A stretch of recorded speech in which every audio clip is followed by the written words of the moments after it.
Swastiastu, perkenalkan nama saya Niputu Swandewi. Kali ini saya akan menjelaskan tentang materi vektor. Baik, vektor memiliki definisi yaitu ruas garis yang memiliki panjang dan arah atau satuan garis yang memiliki panjang dan arah. Saya sudah buatkan diagram Cartesius pada kali ini yaitu dengan sumbu X dan sumbu Y serta titik pusat O. Saya juga sudah membuat dua titik A dan B yang juga sudah terbentuk garis di antaranya. Garis antara A dan B ini masih dinamakan dengan garis saja, belum bisa disebut dengan vektor karena belum memiliki arah. Jika ingin menambahkan arah, kita bisa membuat tanda panah di antara garis A dan B ini.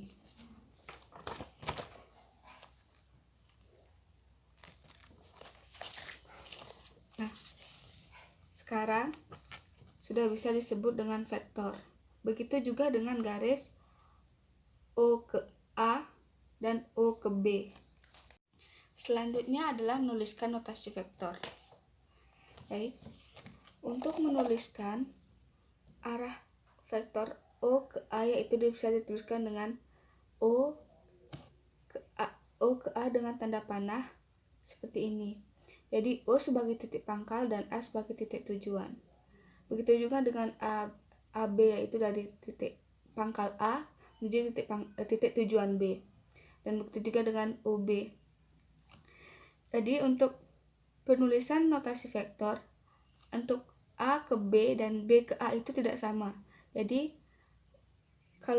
jika A ke B itu berarti titik pangkalnya A dan titik tujuannya adalah B, dan sedangkan jika B A adalah berarti mengartikan titik pangkalnya B dan titik tujuannya adalah A. Jadi itu tidak sama. Untuk yang selanjutnya adalah vektor posisi.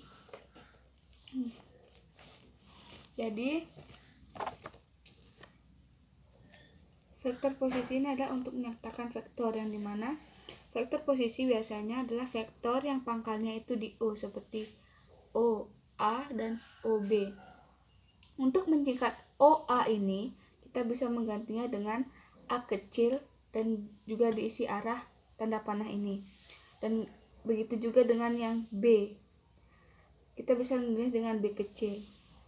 Jadi untuk setelah itu kita lihat lagi titik koordinat dari OA ini atau A kecil ini, yaitu X1 dan Y1 yang kemudian bisa dituliskan dalam berbagai macam seperti matriks kolom ini XY dan atau matriks X1 dan Y1 atau matriks baris yaitu X1 dan Y1 secara sejajar seperti ini.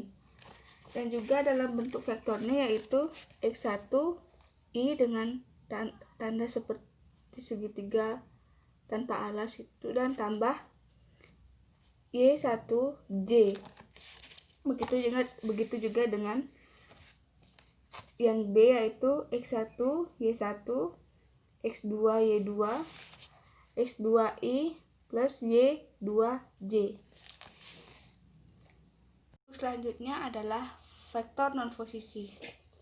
Baik, vektor non posisi, jika tadi vektor posisi adalah vektor yang pangkalnya berada di O, berarti vektor non posisi adalah vektor yang pangkalnya bukan di O seperti A, B ini. Jadi jika kita ingin menuju ke B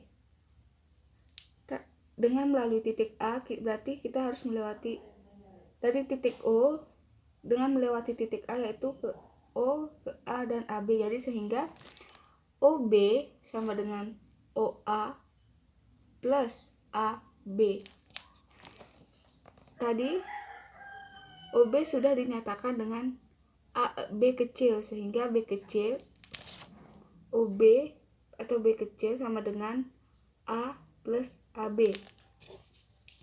Jadi dapat dipindah, yaitu AB sama dengan B dikurangi A.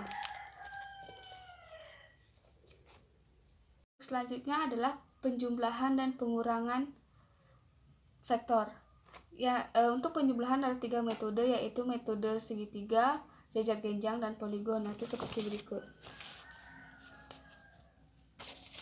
Yang langkah awal yang harus kita lakukan adalah untuk membuat garis A, kemudian B, dan menyatukannya dengan garis R, sehingga garis R dapat dihitung dengan R sama dengan A plus B.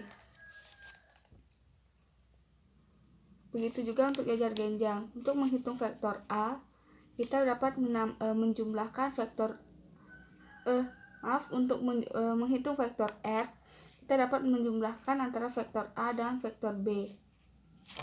Begitu juga dengan metode poligon. Jika kita ingin menghitung vektor R, kita bisa menjumlahkan antara vektor A, vektor B, dan vektor C.